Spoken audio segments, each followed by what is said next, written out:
How's it going, guys? Real 9 here, and welcome to the 87 rated Man of the Match Angel Di Maria player review. Always performs whenever he gets the chance, and the fact that Neymar is out right now, obviously PSG needs him to step up big time, and he always comes up to those expectations. He's one of the best players, to play in his position. He's a pretty versatile player, to be honest. Can play both the left side and the right side up front, so that is pretty nice. Looking at this car, he's got a pretty good overall car. 88 pace, 89 dribbling, 83 shooting, 86 passing, and 70 physical.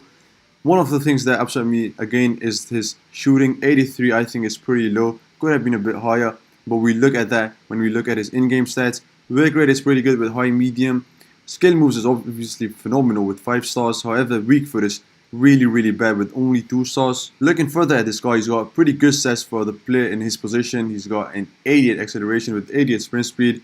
It can be boosted with a engine or a Hunter campsite on.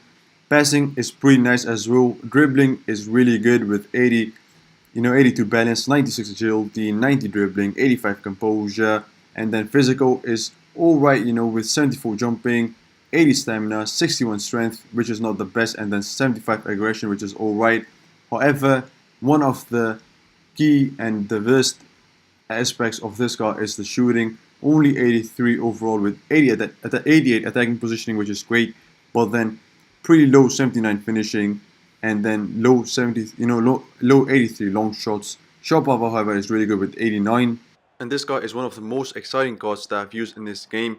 One of the problems that I faced with this car was his finishing, and it was quite frustrating at times because he is so good with his shots, but as we know, he's got a pretty low 79 finishing, so it does become a really big problem because you can do all those skill moves and create space for yourself, but then he's not able to put it in at the back of the net most of the times. But starting off with his positives, a great guy with a great pace. He's got an amazing pace with 88 acceleration, 88 sprint speed, and it is good as it is, because his agility and balance is so great with 96, that he doesn't need his pace to be boosted because he feels a lot faster with his great agility that he's got. His skill moves, as we know, 5 stars, pretty amazing, and as I always say, it's a must to have at least 4-star skill moves because with 3-star skill moves you're hardly able to perform any of those skill moves, and so it becomes really predictable. Well, with this car right here, it's really unpredictable since he's got 5-star skill moves, so you can go in whatever direction you want.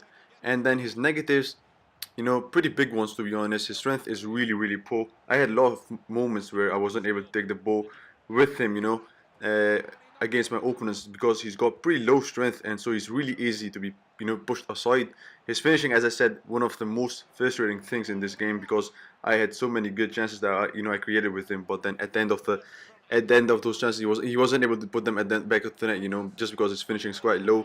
And then we all know his weak foot is really terrible with only 2 stars. However, it's not a big of a problem because you don't really have to use his weak foot when you know that he doesn't have the best of the weak foot. And since this guy is a left winger or left forward or left mid, you can obviously have those diagonal shots with his left foot, so you don't really need to use his weak foot. But still, these problems can come in handy at times. But it is a quite fun card, and few of the players that are quite similar to him are Robin, Malos, and Mkhitaryan. Obviously, as I always say, they are not exactly the same, but they are still quite similar. They've got great pace on them and shooting, so if you want to use them and you find them expensive, you have got other options. I mean, Ultimate Team is really good at that you can use whatever player you want if you find another one expensive. But that was it for this review, guys. I hope you enjoyed it. Don't forget to like, subscribe, and share, and I'll see you guys in the next one.